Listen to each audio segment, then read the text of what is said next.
There's a particular kind of regret that comes not from doing something wrong, but from doing something right at absolutely the wrong time. Valentina Russo knew that feeling intimately now, standing in the marble entryway of a mansion that looked more like a fortress, her hand still stinging from the slap she'd delivered 2 hours ago. The slap that had silenced an entire restaurant. The slap that had made the most dangerous man in Milan smile before he said those 5 words that changed everything. Now you'll pay. If this story touches your heart, subscribe to the channel and leave a like. Comment where you're listening from.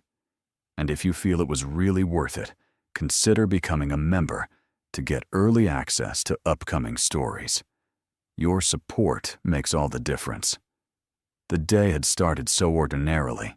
Valentina had been working her usual shift at Caffè Divino, the upscale restaurant in the heart of Milan's financial district, where politicians made deals and businessmen conducted affairs and tourists paid too much for pasta they could get better elsewhere.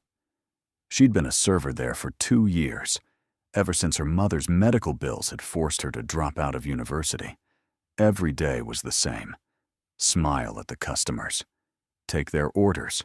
Pretend not to hear their conversations. Collect tips that never quite covered what her family needed. But at least it was honest work. At least she could look at herself in the mirror. That afternoon, a man had come in with his associates. 6 men in expensive suits, the kind that cost more than Valentina made in 6 months. They'd taken the private dining room, the one reserved for important guests who valued discretion. Valentina had been assigned to serve them. The moment she walked into that room, she felt the shift in atmosphere.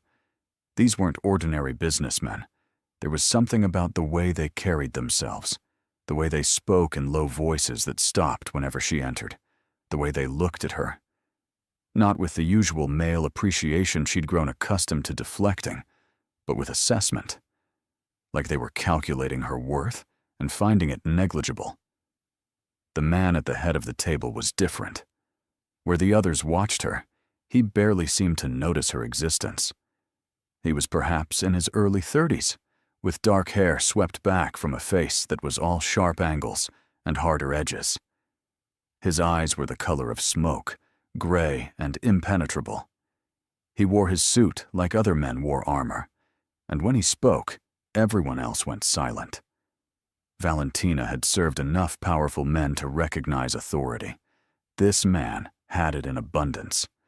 What she didn't recognize was the particular flavor of his power, the way it felt less like charisma and more like threat. She'd brought their wine, their appetizers, their main courses. Each time she entered the room, she felt those gray eyes flick toward her for just a moment before dismissing her. She was furniture to him, useful but forgettable, until the phone call. One of his associates had answered a call, had listened for a moment, then leaned over to whisper something to the man at the head of the table. Valentina had been clearing plates. She wasn't trying to eavesdream, but in the silence of the room, the whisper carried. "Your brother's been handled. The girl's been sent to the usual place." The man had nodded. "Good. Make sure there's no trace, and make sure the family understands the cost of betrayal." Valentina's hands had frozen. The plate she was holding trembled, because she knew what those words meant. She'd grown up in Naples before moving to Milan. She knew the language of organized crime, even if she'd never been part of that world. She knew what handled meant. She knew what the usual place implied. She knew that somewhere, a girl was being punished for her family's mistakes. The man had noticed her reaction. Those gray eyes had fixed on her fully for the first time, and she'd felt the weight of his attention like a physical thing. You heard that. It wasn't a question. She could have lied, should have lied. But Valentina had never been good at keeping her mouth shut when it mattered. That's a human being you're talking about. A girl whose only crime was being born into the wrong family. The room had gone completely silent. The other men had looked at her, like she'd just signed her own death warrant. The man at the head of the table had slowly set down his wine glass. When he spoke, his voice was soft. Dangerous soft. "You should learn to mind your business, Signorina. This doesn't concern you." She should have apologized. Should have backed down. Should have done anything other than what she did. But Valentina had always had more courage than sense. It concerns anyone with a conscience. What you're doing is wrong, and you know it. That's why you discuss it in private rooms where people like me aren't supposed to hear. He'd stood then, and Valentina realized just how tall he was, how the other men seemed to shrink in his presence, how the air itself seemed to thicken with menace. "You have no idea who you're speaking to. I know exactly who I'm speaking to. A man who thinks power gives him the right to destroy lives." She'd been shaking, but she held her ground. The man had stepped closer. Close enough that she could smell his cologne, expensive and subtle. Close enough that she could see the way his jaw tightened. "Do you have a death wish, little server? Because insulting me in front of my men is a very effective way to achieve one." And that's when she'd done it. That's when every ounce of rage she'd been carrying, for her sick mother, for her abandoned education, for her powerless position in a world that ground people like her into dust, that's when it all channeled into her right hand. The slap had echoed in the private dining room like a gunshot. The man's head had snapped to the side. A thin line of blood appeared at the corner of his mouth, where her ring had caught him. For 3 seconds, no one breathed. Then he'd turned his face back toward her, slowly, and smiled. It was the most terrifying smile Valentina had ever seen. It held no humor, only promise. "Now you'll pay," he'd said softly. And then he'd walked out, his men scrambling to follow. Valentina had stood there, her hand throbbing, her heart pounding, knowing she'd just made a catastrophic mistake. Her manager had fired her immediately, of course.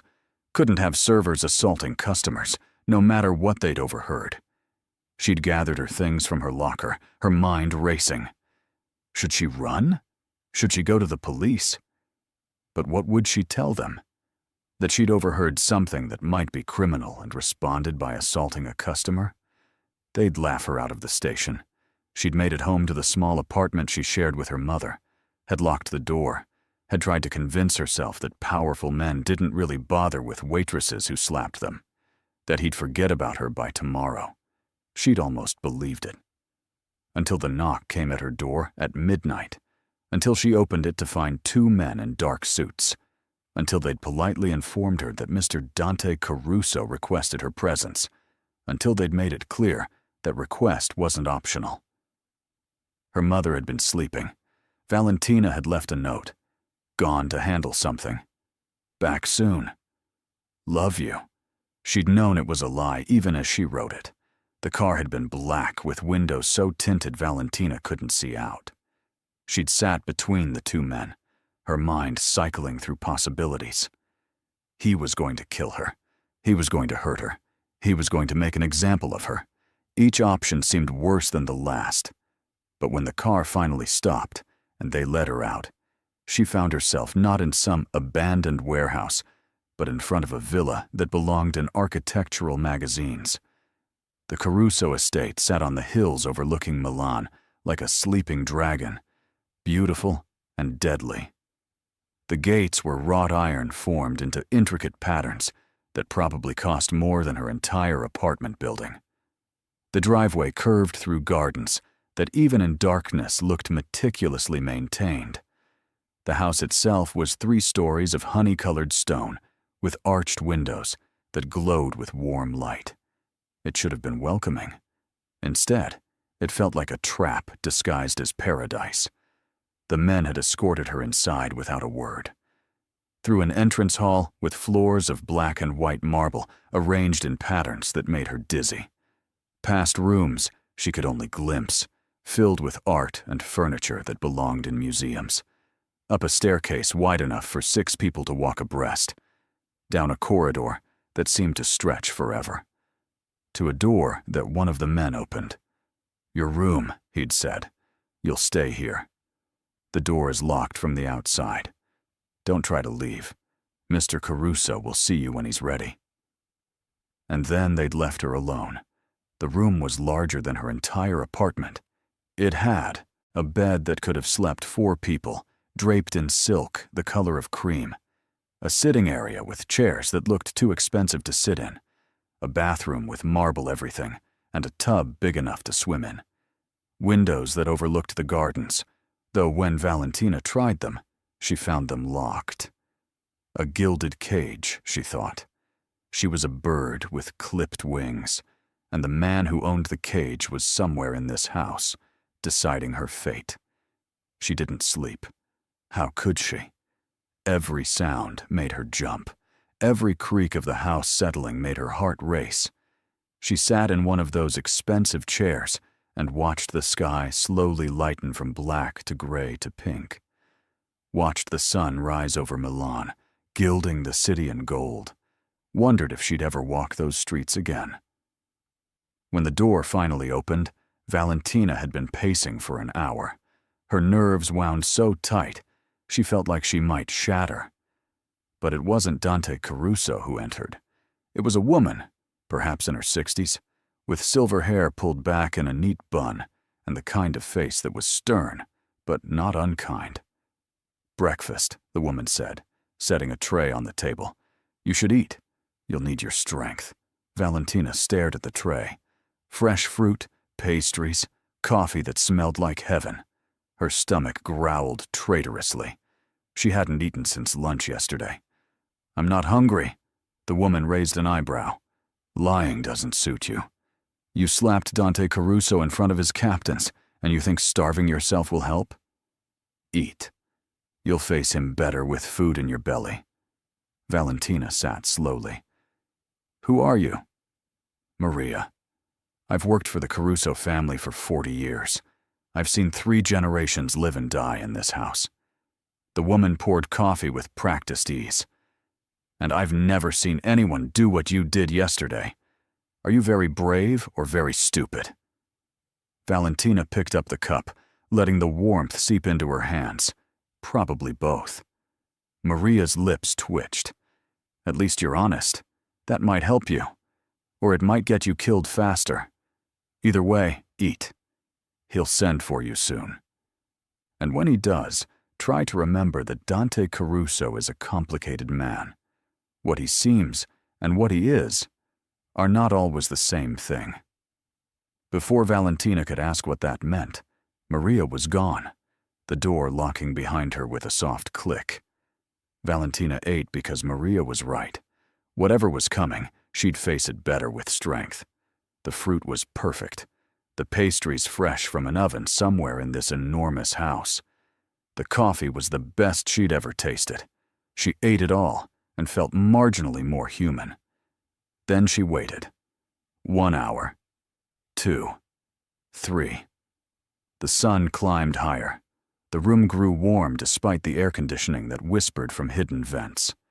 Valentina alternated between pacing and sitting, between terror and anger. What kind of man kidnapped someone and then made them wait? What kind of game was this? When the door finally opened again, it wasn't Maria. It was one of the men from last night. "Mr. Caruso will see. You now. Follow me." Valentina's heart hammered, but she stood, lifted her chin. She wouldn't cower. She wouldn't beg. If he was going to hurt her, she'd face it with dignity. They descended the staircase, turned down a different corridor, stopped at tall double doors of dark wood, carved with patterns that might have been vines, or might have been something more sinister. The man knocked once, then opened the door. Inside. The room was a study, or perhaps a library. Books lined the walls from floor to ceiling, thousands of them in leather bindings.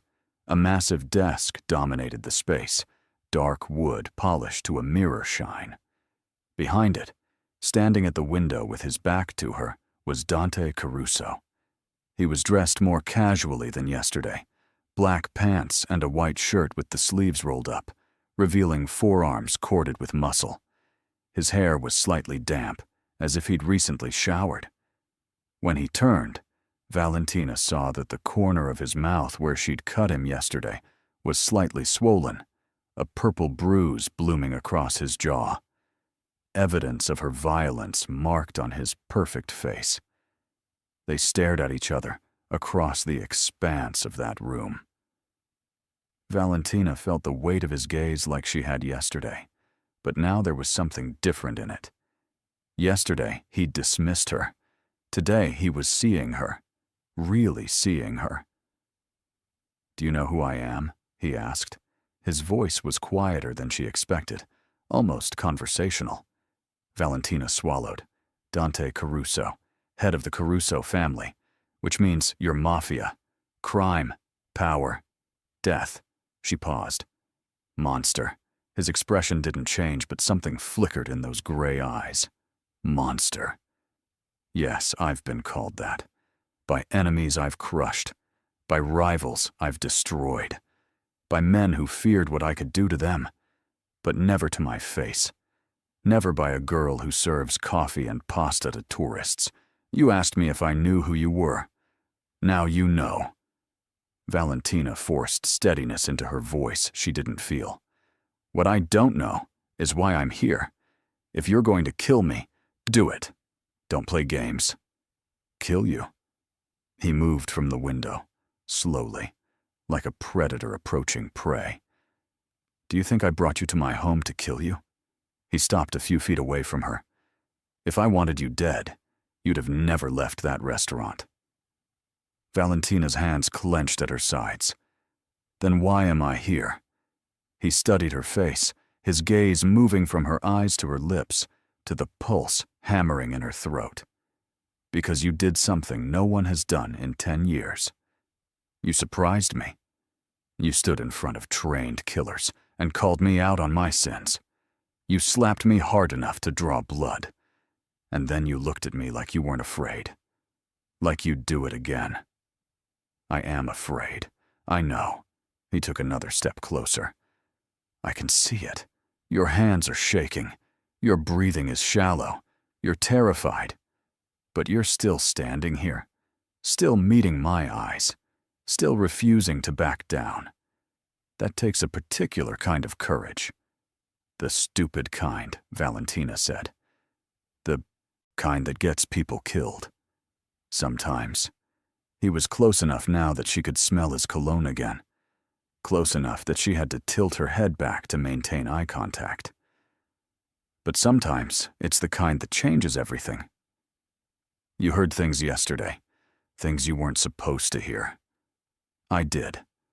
And you understood what they meant. Yes. So you know what I am. What I do. I know you hurt people. You destroyed a family because they betrayed you. You sent a girl somewhere terrible to punish her for her family's crimes." Valentina felt her anger rising again, pushing through the fear. "I know you're exactly the kind of man I thought you were." Dante's jaw tightened. "That girl you're so concerned about, do you know what her family did? Does it matter? She's innocent." "Innocent?" He laughed, sharp and bitter. "There's no such thing as innocent in my world. Her father stole from me. Not money, information. He sold details about my operations to my enemies. Because of him, 3 of my men were killed. 3 men with families, with children. But yes, let's talk about innocent." Valentina felt her certainty waver. "I'm sorry about your men, but punishing a girl for her father's crimes is still wrong. 2 wrongs don't make a right. My mother used to say that." He turned away from her, moving back toward the window.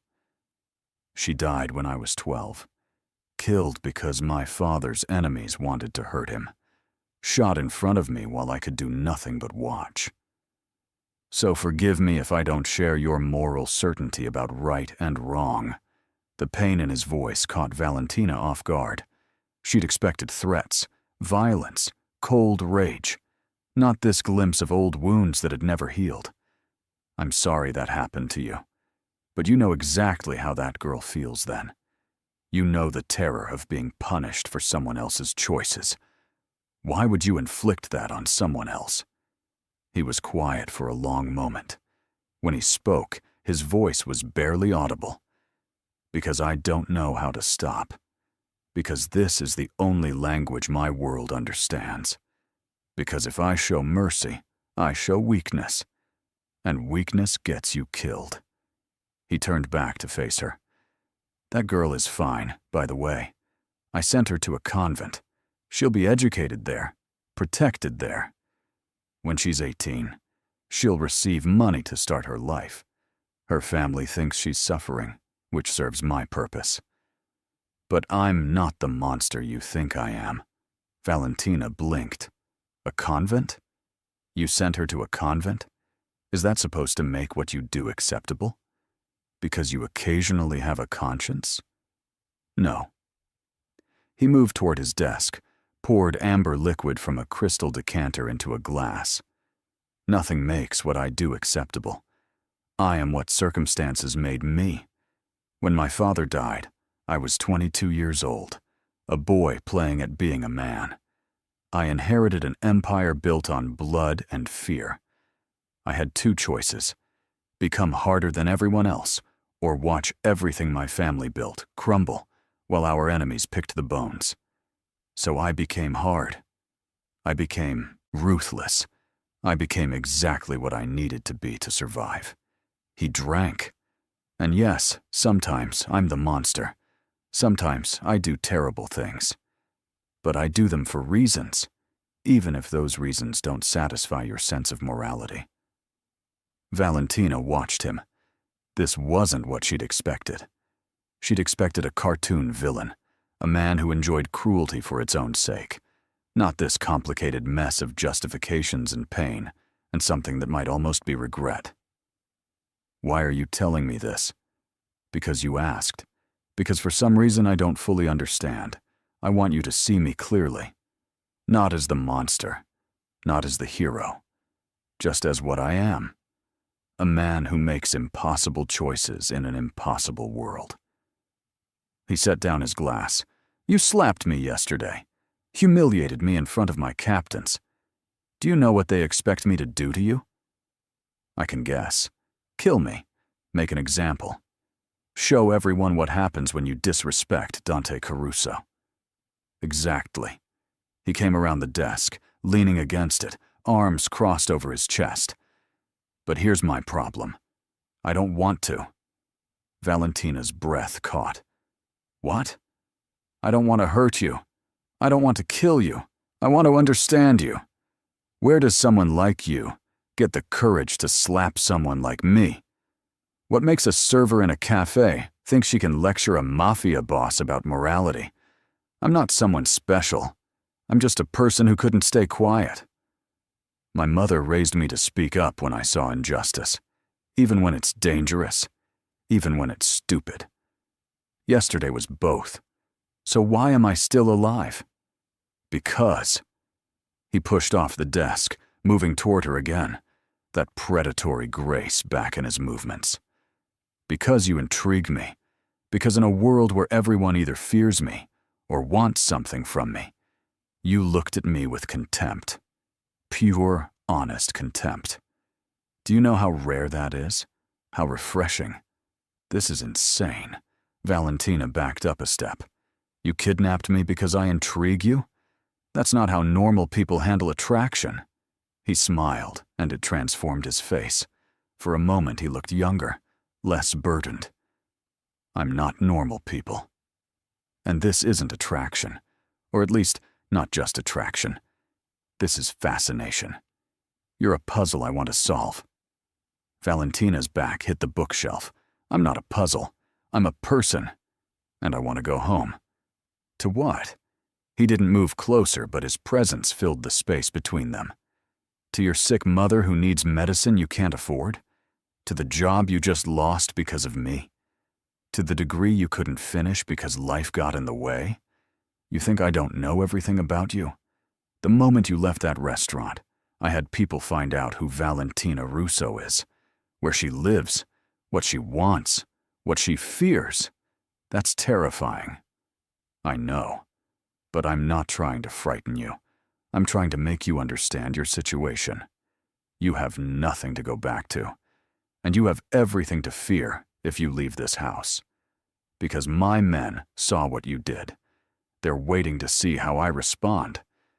If I let you go, if I show mercy, they'll think I'm weak. And if they think I'm weak, someone will challenge me. And if someone challenges me, people will die. Your mercy puts blood on my hands, so I can't let you leave. At least not yet. Valentina felt tears prick her eyes, but refused to let them fall. So I'm a prisoner. For how long? Until I figure out what to do with you. He turned away, giving her space to breathe. Until my men stop watching to see if I've gone soft. Until I can find a way to let you go without it looking like weakness. How long will that take? I don't know. Weeks. Months. Maybe longer. His voice was tired now. I'm sorry. I know that's not what you want to hear. But it's the truth. You wanted honesty. There it is. Valentina sank into one of the chairs facing his desk, her legs suddenly unable to hold her. This can't be happening. This can't be real. But it was. She was trapped in a mansion with a man who was equal parts dangerous and damaged, and there was no escape that wouldn't end in her death or his ruin. Maria was right, Dante said quietly. You need to eat. You need to rest. You need to adjust to your new reality. I know it's not fair. Life rarely is. But I promise you won't be harmed here. You'll be treated well. You'll have everything you need. Except freedom. Except freedom. They sat in silence for a moment, the weight of her situation settling over Valentina like a blanket made of lead. Finally, she looked up at him. The girl. The one you sent to the convent. What's her name? Sophia. Why? Because if I'm going to be here, I want to know the people we're talking about. I want them to be real, not just pawns in your game. Can I write to her? Make sure she's really okay? Dante studied her face. You don't believe me. I don't know you. You could be lying about everything. Fair enough. He moved to his desk, wrote something on a piece of paper. This is the convent. You can write to the Mother Superior. She'll confirm Sophia is there and well. But don't try to use it to get help. The sisters know who I am. They won't betray me. Valentina took the paper, folded it carefully. Thank you. Don't thank me. This doesn't make me a good man. I know, but it makes you not entirely bad. And right now, that's something. She stood. If I'm staying here, I want some things. Books, art supplies. Something to do that isn't just sitting in that room going crazy. And I want to know about my mother. I need to make sure she's taken care of. Your mother. Dante nodded slowly. She's sick.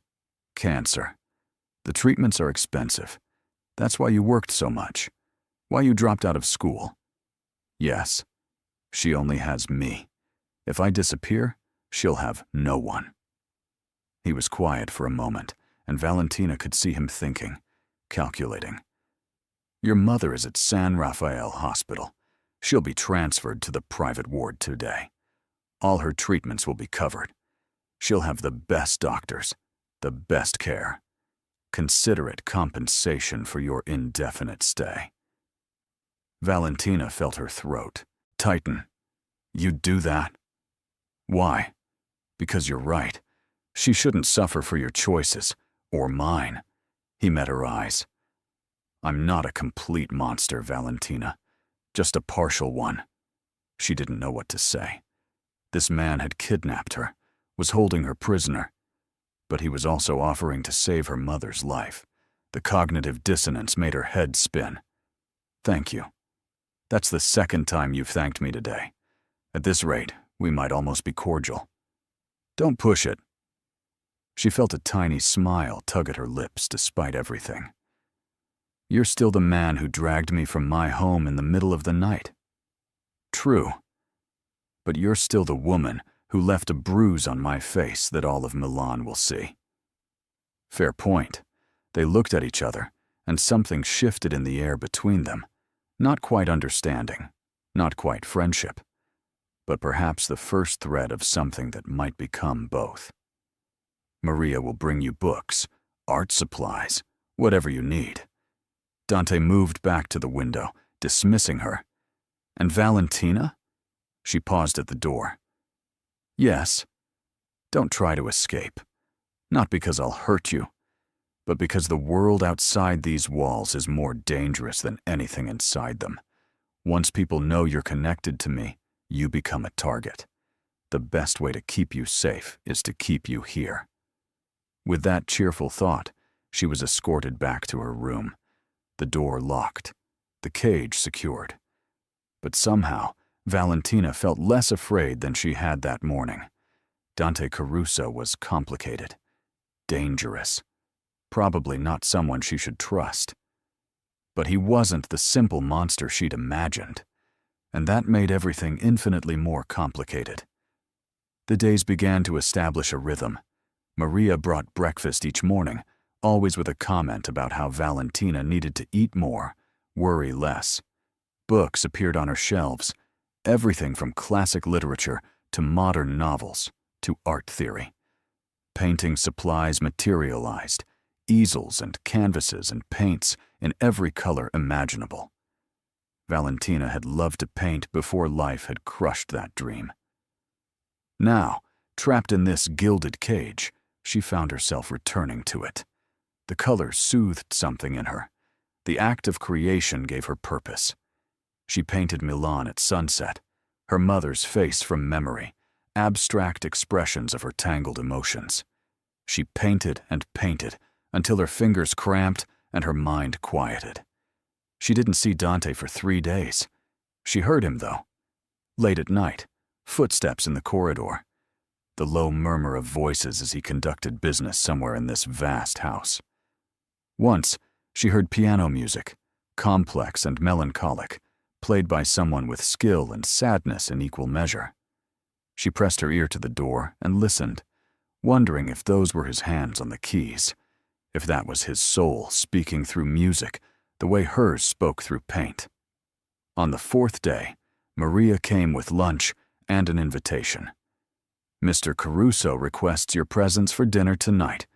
He says you've been alone too long. It's not healthy.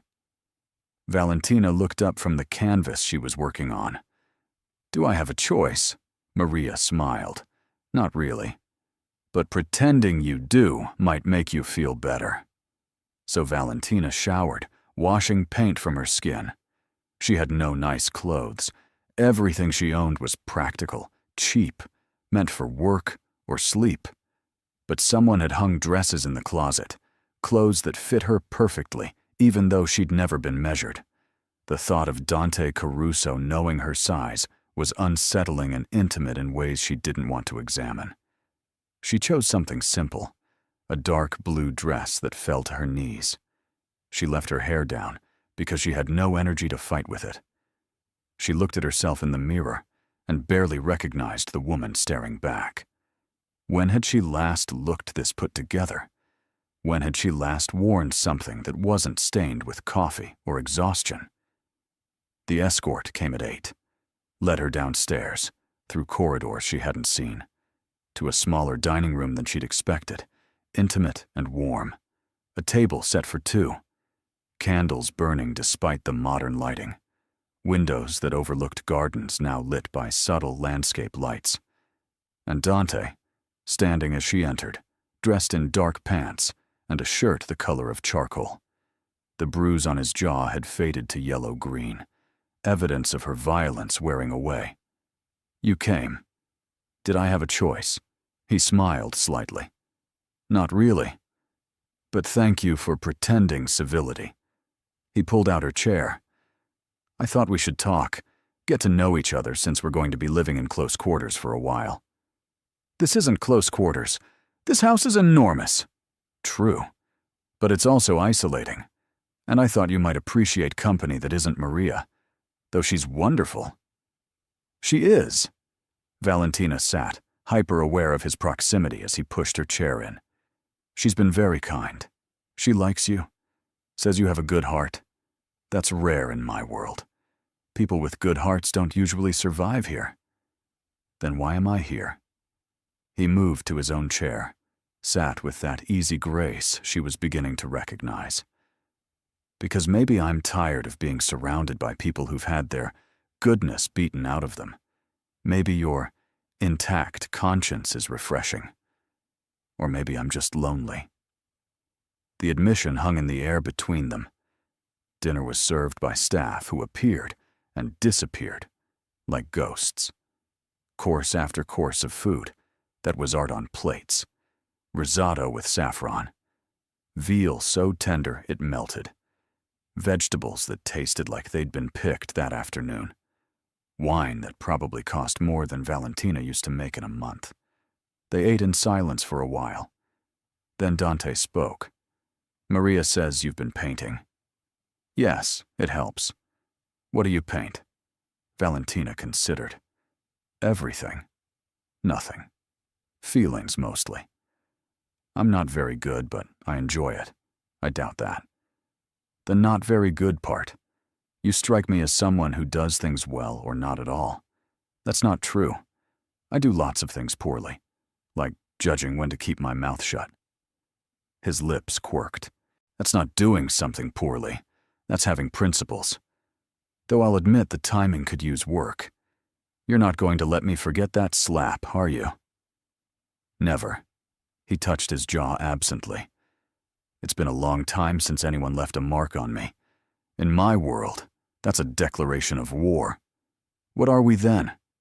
At war? I don't know." He studied her over his wine glass. "What do you think we are?" Valentina met his gaze. "I think we're two people trapped in an impossible situation, trying to figure out how to exist in the same space without destroying each other. That's remarkably astute." "I have my moments, despite being just a server who makes coffee." She felt her anger flare. "Don't do that. Don't diminish what I did just because it wasn't in your world of power and crime.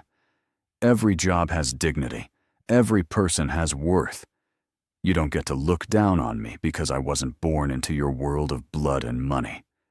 "You're right." He set down his glass. "I apologize. That was condescending and unfair. You worked hard at an honest job to care for your mother. There's more honor in that than anything I've done."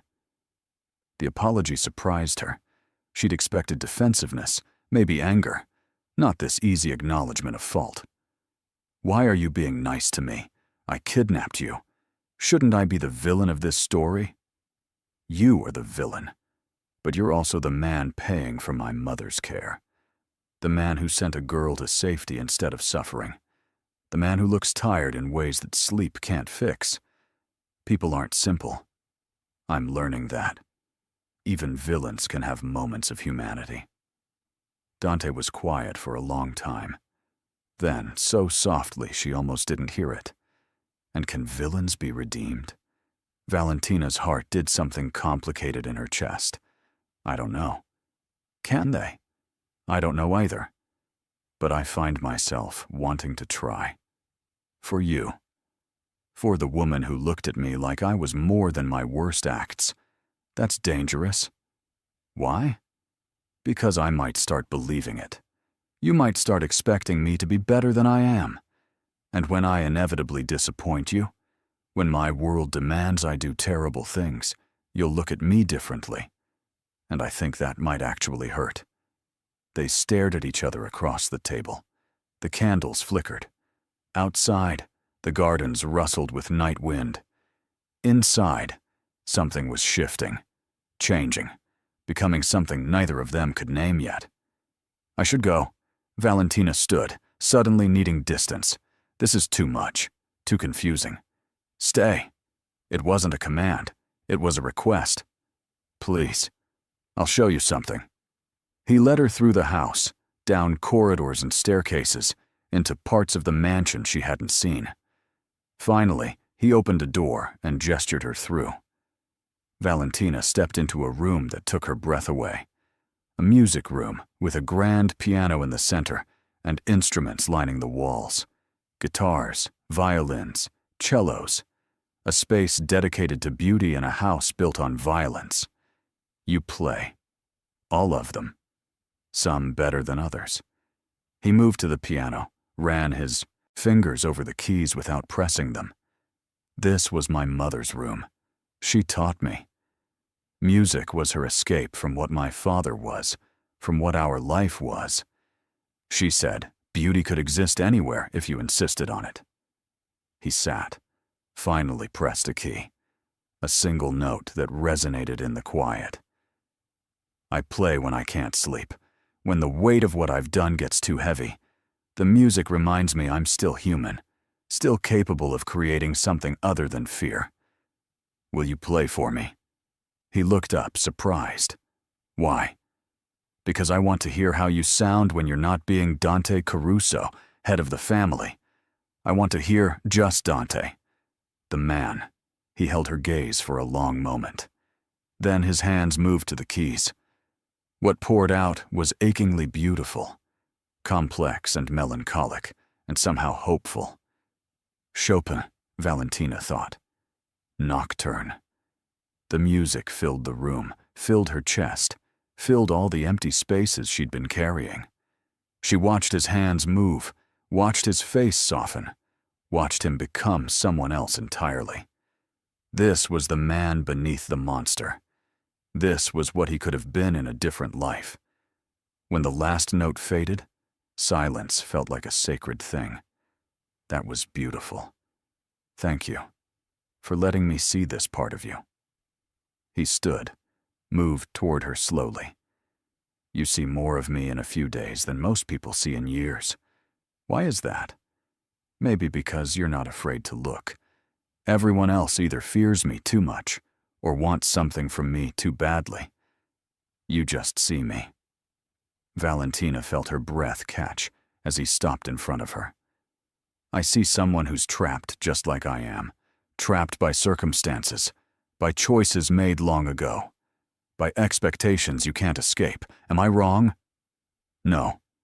His hand lifted, hesitated, then gently tucked a strand of hair behind her ear. You're not wrong. We're both prisoners. Yours has walls. Mine has responsibilities. I'm not sure which is worse. At least I didn't choose mine. Didn't you? When you slapped me? When you chose principles over safety, you chose this.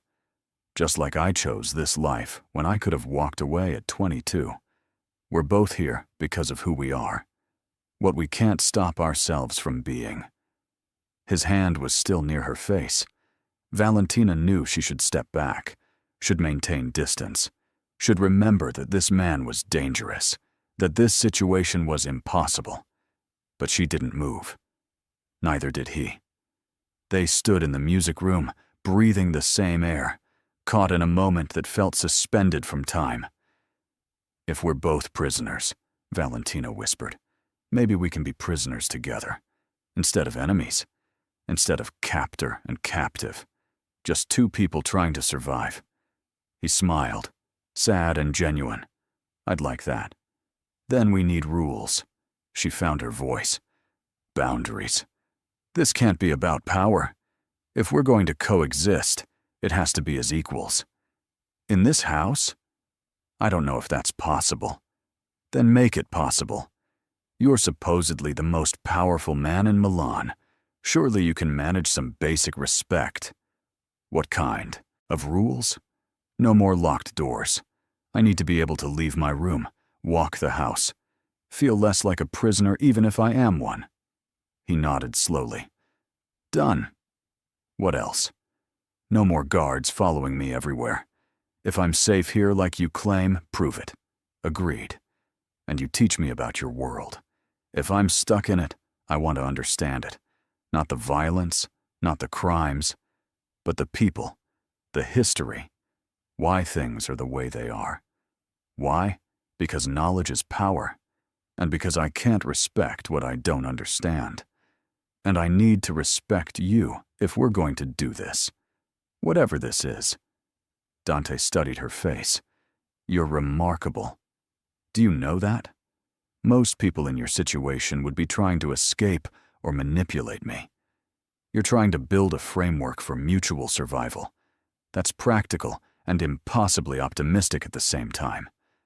I contain multitudes. She felt a small smile, like everyone else. He laughed, genuine and surprised. All right. Your rules are my rules. Anything else? Yes. You remember that I didn't choose to be here, that I'm staying because I have no choice, not because I want to. You remember that every kindness you show me doesn't erase the fundamental wrongness of this situation. I don't want to forget what you are, even when you show me who you could be. Fair enough. His expression grew serious. And I'll remember that you're not obligated to like me, to forgive me, or to see me as anything other than your captor, no matter how much time passes, no matter what happens between us. They shook hands, sealing their strange agreement. His grip was warm, strong, careful. When they parted, Valentina felt like something significant had shifted. They weren't friends. They might never be. But they were no longer quite enemies either. Over the following weeks, a routine emerged. Mornings were Valentina's. She painted in her room or walked the gardens. Dante kept his distance, conducting his business in parts of the house she couldn't see. Afternoons, they had lunch together. Sometimes they talked. Sometimes they sat in comfortable silence. He told her about his family's history, not the crimes, but the people. His grandfather, who'd started as a fisherman and built an empire through cunning and ruthlessness. His father, who'd expanded that empire and died for it. His mother, who'd tried to bring beauty into darkness. His sister, who'd married a good man and moved to America, escaping the life entirely. Valentina told him about her childhood in Naples. Her mother, who'd been a teacher before cancer, stole her strength. Her father, who died in a construction accident when Valentina was 10. Her dreams of being an art teacher. Her acceptance to university. The slow death of those dreams under the weight of medical bills and responsibility. Evenings were theirs together. Sometimes he played piano while she painted. Sometimes they watched films in the theater room she hadn't known existed. Sometimes they just talked, debates about philosophy and art and the nature of morality that stretched into the early hours. Dante was brilliant, educated, well-read. He quoted Machiavelli and Dante and Dostoevsky.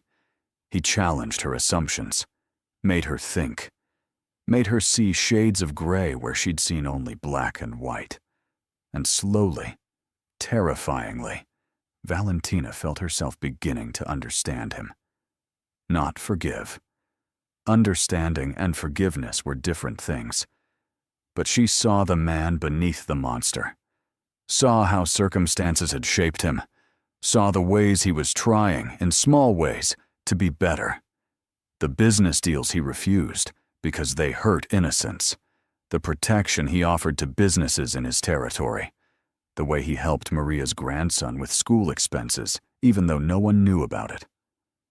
1 month into her captivity, Valentina received a letter, her mother's handwriting, shaky but recognizable.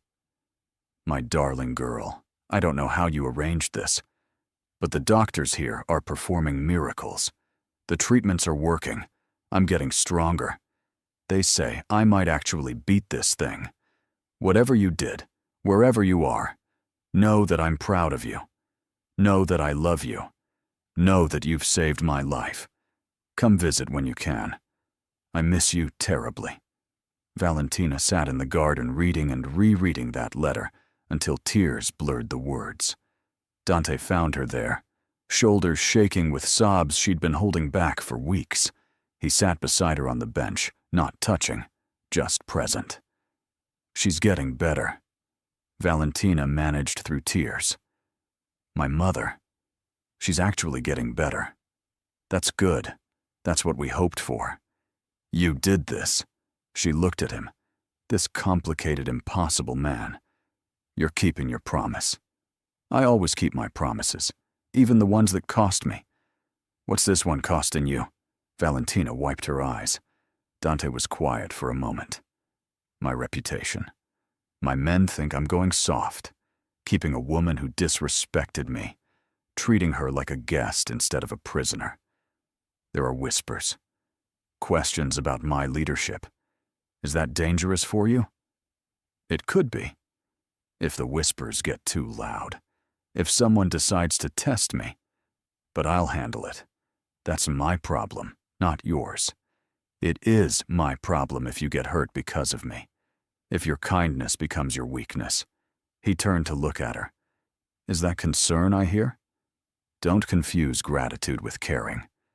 But yes, I don't want anyone hurt because of me. Not even you. Not even the man who kidnapped me. That's remarkably generous. Or remarkably stupid. She smiled through tears. I'm still not sure which. They sat together as the sun set, painting the sky in shades of orange and pink and purple. Valentina felt something shifting in her chest, something she didn't want to name. This man was her captor. He was dangerous, criminal, responsible for things she couldn't forgive. But he was also saving her mother's life.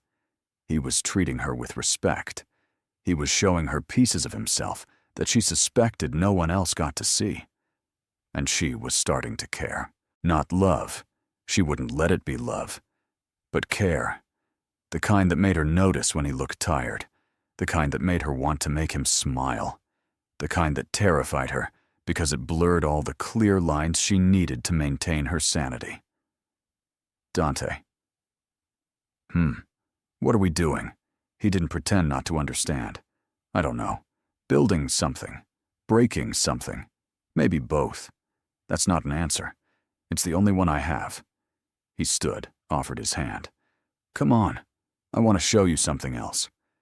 She let him pull her up. He led her through the house, up to the third floor she'd never visited, opened a door to a room that was empty except for canvases stacked against the walls and art supplies organized with precise care. Your own studio. If you're going to be here, you should have space to create. Valentina walked into the room slowly, turning in place. Windows on 2 walls flooded the space with light.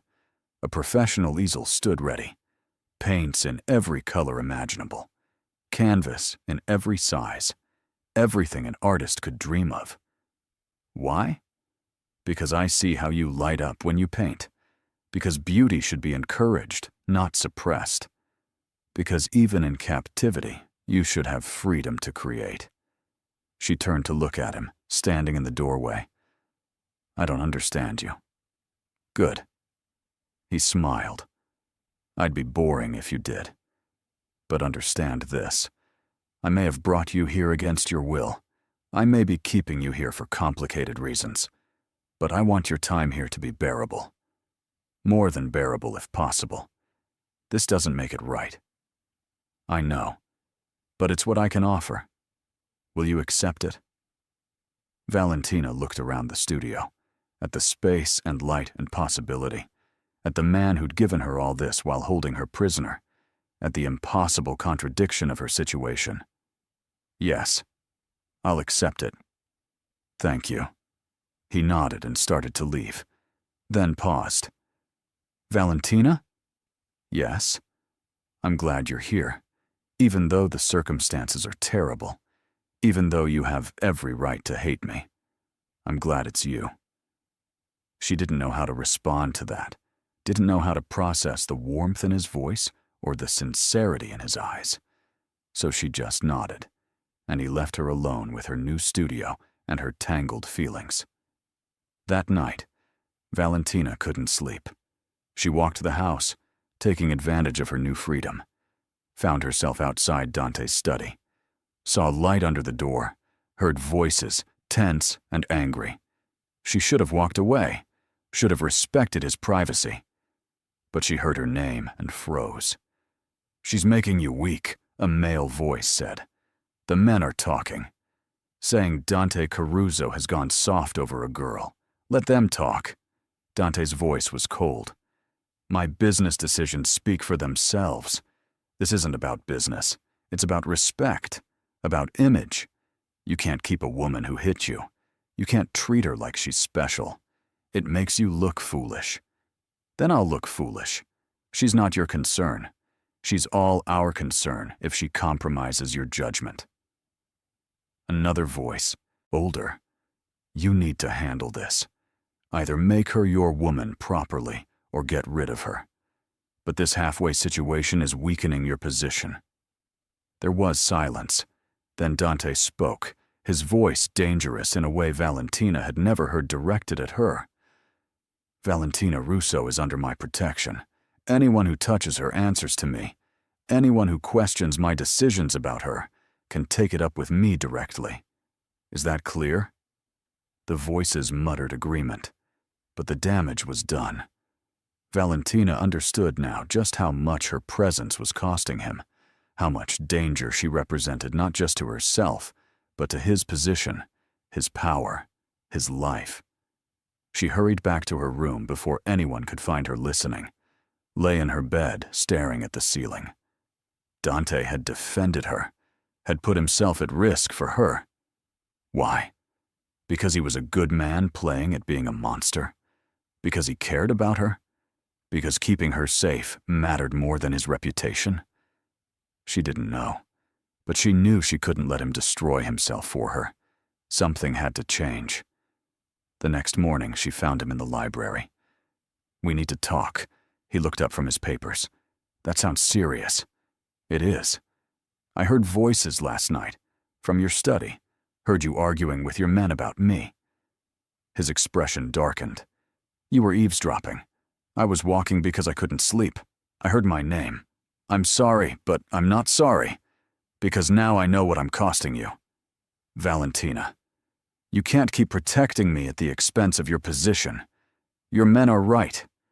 This situation is impossible. So what do you propose? Let me go. Tell your men I escaped, that I was more trouble than I was worth. Let me disappear. She'd thought about this all night. I can't do that. You'd be in danger. My enemies would find you, use you against me, then make me your woman. Properly. Like they said. Give them a reason for why I'm here that they understand. Dante stood slowly. You don't know what you're saying. I know exactly what I'm saying. I'm saying we stop pretending I'm just a prisoner. We make this real. Make me your mistress, your girlfriend, whatever you want to call it. Give your men an explanation that fits their worldview. That way, I'm protected. You're protected. Everyone wins. Except this would be a lie. Would it? He moved around the desk. You're asking me to pretend we're together. To what? Hold hands in public? Kiss for show? Share a bed so the staff reports back to my men? Yes. If that's what it takes. She forced steadiness into her voice, even as her heart raced. I can play a part. I'm good at pretending. You shouldn't have to pretend anything. This isn't fair to you. Nothing about this situation has been fair from the start. She met his eyes. At least this way we control the narrative. At least this way, you're not losing respect because of me. And what do you get out of it? Continued safety. My mother's care. Maybe eventually my freedom when your men stop caring. It's pragmatic. He was in front of her. Now. Is that all it is? Pragmatic? She wanted to say yes, wanted to keep that safe distance between them. But she'd never been good at lying. I don't know. Maybe. Maybe not. I know I don't want you hurt because of me. I know this situation is complicated enough without adding your men's doubts to it. And I know that if we're going to be stuck together, we might as well make it work for both of us. Dante reached out, cupped her face gently. You're willing to pretend to be with me, to share intimacy, even if it's performance. Do you understand what that means? It means I trust you not to take advantage. It means I believe you when you say you're trying to be better than what circumstances made you. And if the pretending becomes real, if the performance becomes truth. She felt her breath catch at the intensity in his eyes. Then we deal with that if it happens. But right now, I'm offering you a solution. Take it or don't. But don't sacrifice yourself for me. You've already done enough. He was quiet for a long moment, his thumb tracing her cheekbone. This is a bad idea. Probably the worst I've had in years. Is that a yes? It's a yes. But we do this my way. With rules, with boundaries, with respect for what this is and isn't. Tell me, if we're going to convince people we're together, it has to look real. That means dinners in public, events, you on my arm. People will talk. Let them. You'll need different clothes, an image that fits. I can do that. And we need to be convincing in private, too. My staff reports to my men. If they sense this is fake, the whole thing falls apart. What does that mean? It means we need to share space, be seen together in intimate settings, maybe share a bed, even if we're not sharing each other. Valentina's pulse hammered. I can do that. Can you? Because this isn't just about me keeping you safe. This puts you in my world more completely, makes you a target, makes you mine in the eyes of everyone who matters. I understand the risks. Do you? Because once we do this, there's no going back. Once people think you're Dante Caruso's woman, that's what you are. Even if we end this eventually, that mark stays on you. I know. And I'm choosing it anyway. He searched her face for doubt, for fear. Found only determination. Then we start tonight. There's a dinner. Important people. You'll come with me. We'll make a statement. What kind of statement? That Valentina Russo isn't my prisoner. She's my partner. And anyone who has a problem with that can take it up with me directly. They spent the afternoon preparing. A woman came with dresses, elegant things that cost more than Valentina used to make in 6 months. She chose something simple but striking. Black, form-fitting, with a neckline that was modest but suggested everything. Her hair was styled, makeup applied by expert hands. When she looked in the mirror, she barely recognized herself. She looked like she belonged in Dante's world, like she could be the woman on a powerful man's arm. Dante came to collect her himself, stopped in the doorway when he saw her. You're beautiful. You don't have to say that. We're not performing yet. I'm not performing. He came closer. You're stunning. You've always been beautiful, but like this? You're going to make every man in that room jealous, and every woman wonder what I did to deserve you. That's the point, isn't it? To make this convincing? Yes. But it's also the truth. You're remarkable, Valentina, in ways that have nothing to do with appearance. She felt heat rise in her cheeks. We should go, before I lose my nerve. He offered his arm. Stay close to me. Don't leave my side. These people are sharks. They'll sense any weakness and attack. I'll be fine. I've dealt with difficult people before. Not like these. But I'll protect you. I always will. That's what tonight is about. Showing everyone that you're under my protection, that you're important to me. And we're showing them it's real. Or real enough that they believe it. He helped her into his car, a sleek black thing that probably cost more than her mother's house. As they drove through Milan's streets, Valentina watched the city pass. How long had she been gone? Weeks now. Did anyone miss her? Did anyone wonder what happened to the server who disappeared? The restaurant was exclusive, the kind of place she'd never have entered in her old life. Dante helped her out, his hand at the small of her back, possessive but gentle. They walked in together and every head turned. Whispers rippled through the room like wind through grass. She felt eyes on her, assessing, judging, wondering. Dante guided her to a private section where men in expensive suits sat with women who looked like they belonged in magazines. These were his world, his people. The dinner was a performance from the moment they sat. Dante kept her close, his hand finding hers on the table. He introduced her simply. "This is Valentina. She's with me." The message was clear. Questions were not welcome. But they came anyway, veiled in politeness. "Where did you two meet?" "At work," Valentina said, finding her voice. "I was serving him. He was impossible to ignore. And now? Now I'm choosing to be here." The distinction mattered. She saw some of the men exchange glances, saw their reassessment. She wasn't a victim. She was a willing participant. That changed everything in their world. Throughout the dinner, Dante played his part perfectly.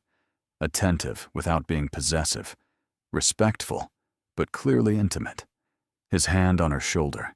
His whispered comments that made her laugh genuinely. The way he looked at her like she was the only person in the room. And Valentina found herself not entirely acting. Found herself leaning into his touch. Found herself smiling at his jokes. Found herself noticing the way his eyes crinkled when he was amused. The way his voice dropped when he spoke just to her. The way he made her feel safe even in a room full of dangerous men. "Is this real?" A woman asked her when the men had moved to talk business. "You and Dante?" "It's complicated. That's not an answer. It's the only one I have." Valentina met the woman's eyes. "Why do you ask?" "Because Dante Caruso doesn't do relationships, doesn't do softness, doesn't do anything that makes him vulnerable. So either you're playing him, or he's changed. And I'm trying to figure out which is more dangerous. Maybe it's both. Maybe we're both changing each other. Maybe that's what happens when two people who shouldn't work together somehow do." The woman studied her. "You're either very brave or very foolish. Probably both. But aren't we all when it comes to powerful men?" The woman laughed. "I like you. Try not to let him break you. He breaks everyone eventually. I'm harder to break than I look. I hope so. For your sake." When they left the restaurant hours later, Valentina felt exhausted. The performance had taken everything she had. In the car, she let her head fall back against the seat. "That was intense. You did well." Dante's voice was warm. Better than well. "You were perfect. I felt like a fraud. You weren't. Everything you said, everything you did, it was real. That's what made it convincing." "Was it real for you?" She opened her eyes to look at him. "Or were you just performing?" He didn't answer right away. When he did, his voice was quiet. "I stopped performing about halfway through dinner. Stopped pretending that touching you was just for show. Stopped pretending I didn't want every eye on us to be marking you as mine. That's dangerous territory. I know. But we're already in dangerous territory. Might as well be honest about it." They rode in silence the rest of the way home. When they arrived, Dante walked her to her room, then hesitated. "According to our agreement, we should share space. Make it look real for the staff." "Yes." She felt her heart race. "That's what we agreed. My room or yours? Yours is bigger. Has that sitting area. We can share the space without sharing the bed, if that's what you want." "What do I want?" She wasn't sure anymore. This was supposed to be practical. Performance. But nothing felt practical when he looked at her like that. "I want to maintain boundaries. Keep some distance. I understand." He stepped back. "I'll have my things moved to your sitting room. The staff will see me coming and going. That should be enough." But Valentina caught his hand. "Wait. What's wrong?" "Nothing. Everything." She didn't know how to explain the confusion in her chest. "We set rules. Boundaries. But I don't know where they are anymore. I don't know what's real and what's performance. I don't know what I'm allowed to feel." Feel whatever you feel.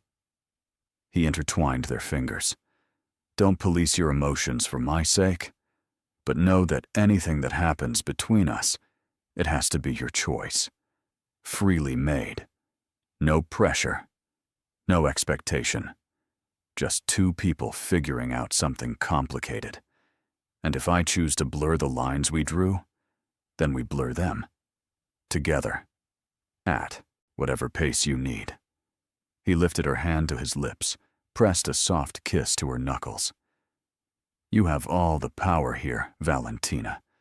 Don't ever forget that. That night, Dante slept on the couch in her sitting room. She could hear his breathing through the door she left slightly ajar, could hear when he woke from nightmares in the early hours, could hear his footsteps as he paced, unable to settle. She wanted to go to him, to offer comfort, to close the distance between them. But she stayed in bed, fighting with herself, trying to maintain boundaries that felt increasingly artificial. In the morning, she found him already awake, coffee made, reading on the couch like this was normal, like they were a couple who'd done this 1,000 times.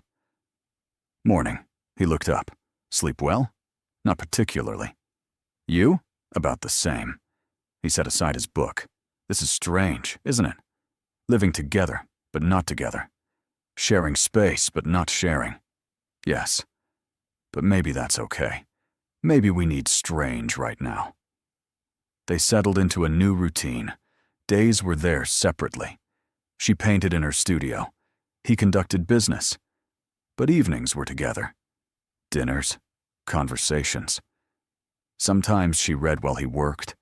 Sometimes he played piano while she sketched. They existed in the same orbit, slowly spiraling closer. And at night, he slept on her couch. She in her bed. The door between them open. A physical representation of their relationship. Connected, but separate. Together, but apart. 2 weeks into this new arrangement, everything changed. Dante came home late one night, blood on his shirt. He tried to hide it, to clean up before she saw. But Valentina heard him in the bathroom, heard water running, heard his sharp intake of breath. She knocked. Are you okay? I'm fine. Go back to bed. You're hurt. Let me help. Valentina, I've got it handled. She opened the door anyway, found him shirtless, a gash across his ribs, blood still seeping despite his attempts to clean it. What happened? Business. The kind that gets messy. You need stitches. I've had worse. Sit down. She wasn't asking. He sat on the edge of the tub, watching her gather supplies from the extensive first aid kit Maria kept stocked. You don't have to do this. I know. But I'm going to anyway. She cleaned the wound, her hand steady despite her racing heart. This is going to hurt. It already hurts. This will hurt more. She met his eyes. Ready? He nodded. She stitched him up. Neat, quick stitches she'd learned when her father used to come home from construction sites with injuries. Dante barely flinched, just watched her face while she worked. You're good at this. My father used to get hurt a lot. Working construction. Dangerous job. I learned to patch him up. When she finished, she taped gauze over the stitches. There. Try not to move too much for a few days. Or get into any more fights. Can't promise that. This is my life. I know. She still had her hands on his skin, warm and solid under her fingers. But I can wish you'd be more careful. Why? Because I don't want you hurt. That's new. Caring whether I live or die. It's not that new. I've been caring for weeks now. Even when I didn't want to. Even when I told myself not to. He caught her wrist gently. Valentina, don't tell me not to care. You don't get to decide that. No. But I can tell you that caring about me is dangerous, because I can't change what I am. Can't stop doing what I do. And eventually, you'll see something that makes you look at me differently. That makes you remember, I'm the monster you first thought I was. Then I'll deal with that when it happens. Right now, I'm dealing with the fact that you're bleeding on my bathroom floor, and you tried to hide it from me. I didn't want you to see this side of things. The violence, the reality. Too late. I already know what you are. But I also know who you are. And right now, who you are is someone who needs to rest and heal. Let me take care of you. He let her help him to the bed, her bed, because the couch was too narrow and his injury needed space. Let her settle him against the pillows, pull blankets over him. Let her fuss even though he clearly wasn't used to being fussed over. You're staying? Someone needs to make sure you don't bleed through the bandages. And you're taking the bed. Where will you sleep? She gestured to the couch he usually occupied. I'll survive one night there. I've slept in worse places. Valentina, I'm not negotiating. You're hurt. You get the bed. That's final. He smiled, tired and genuine. Yes, ma'am. She settled on the couch, pulling a throw blanket over herself. The room fell quiet. Then Dante's voice, soft in the darkness. Thank you for taking care of me. When was the last time someone did? Long time. Too long. She heard the loneliness in his voice, the isolation of his position. That's sad. Yes. But it's my reality. Maybe it doesn't have to be. Maybe you can have people who care, who tend your wounds, who worry when you're late. You're those people now. Just you. For now. But maybe that's enough. In the darkness, Valentina felt tears on her cheeks. For this complicated man, for the life he led, for the impossibility of what was growing between them. She fell asleep to the sound of his breathing, woke in the early hours to find him standing by the window, shirtless despite his injury, staring out at the city. Can't sleep? Valentina sat up. Never can after nights like this. The adrenaline, the proximity to death. It makes sleep impossible. What do you usually do? Work, drink, play piano until my fingers hurt. Want company? You should sleep. I'm offering company, not sleep. They sat together on the window seat, looking out at Milan's lights. He told her about the fight, about a rival family making a move, about having to respond with force to maintain position, about the man he'd hurt, the choices he'd made. She listened without judgment, without advice, just present. When he finished, she took his hand. This is who I am, he said. This violence, this darkness, this is what I'll always be. Maybe. Or maybe you're also the man who plays Chopin, who reads poetry, who saved my mother's life, who's trying to be better than what circumstances made him. People contain multitudes. You told me that. So contain them. Be the monster when you have to. Be the man when you can. Choose the man as often as possible. That simple? That complicated? But yes. Days passed. Dante's wound healed. Their strange cohabitation continued, but something fundamental had shifted that night. The boundaries they'd carefully maintained began to blur. Small touches that lingered, glances that spoke volumes, conversations that stretched into dawn. They were falling. Both of them. Neither willing to name it yet. One evening, after dinner, Dante found Valentina in her studio. She was working on a large canvas, bold strokes of red and black and gold. He watched from the doorway. What are you painting? Freedom and captivity. How they exist in the same space. She stepped back to look at her work. How you can be trapped and free simultaneously. Is that how you feel? I don't know how I feel anymore. She set down her brush. I was supposed to hate you, fear you, spend every moment planning escape. But I don't hate you. I don't fear you. And I'm not planning escape. What are you doing instead? I'm falling for you, and I don't know how to stop. The confession hung in the air between them. Dante crossed the room slowly. You shouldn't fall for me. I know. It's dangerous. It's stupid.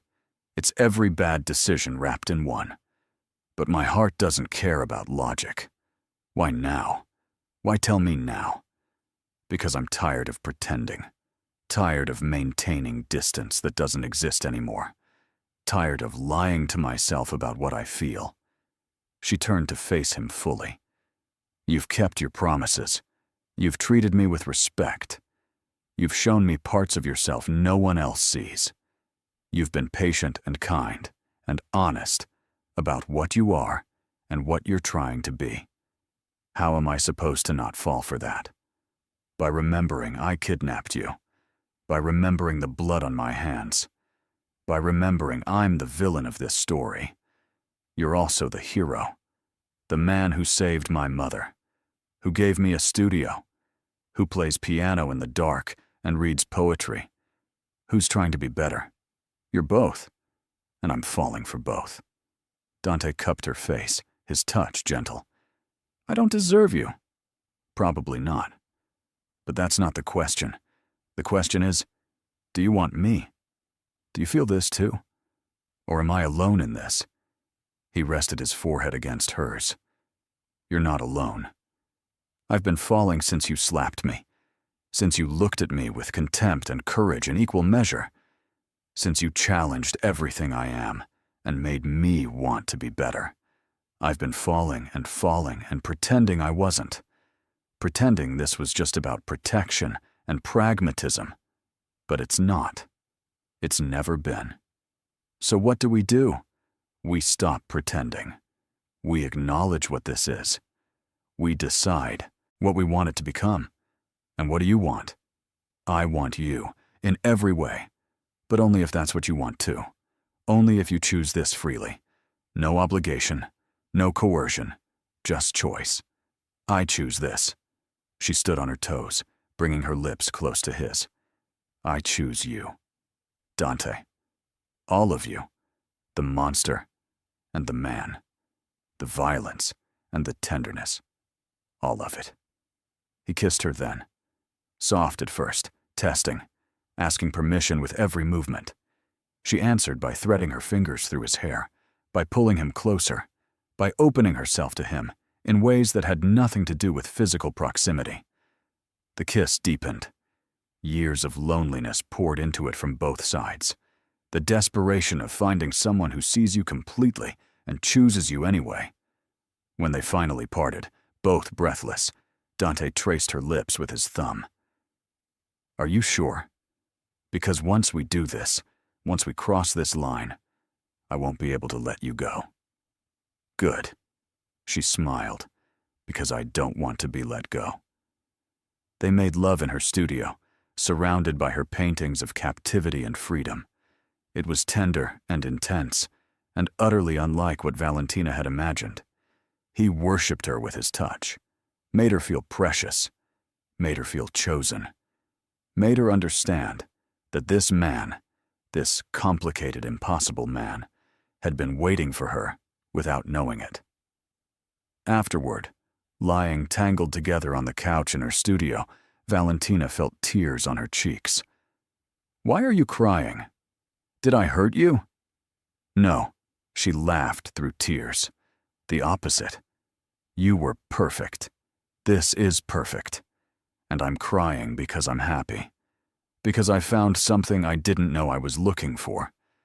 Because despite everything, despite how we started, this feels right. He pulled her closer. It does feel right. Terrifyingly right. I've never felt this before. Never felt like someone sees all of me and doesn't run. You make me want to be the man version of myself more than the monster.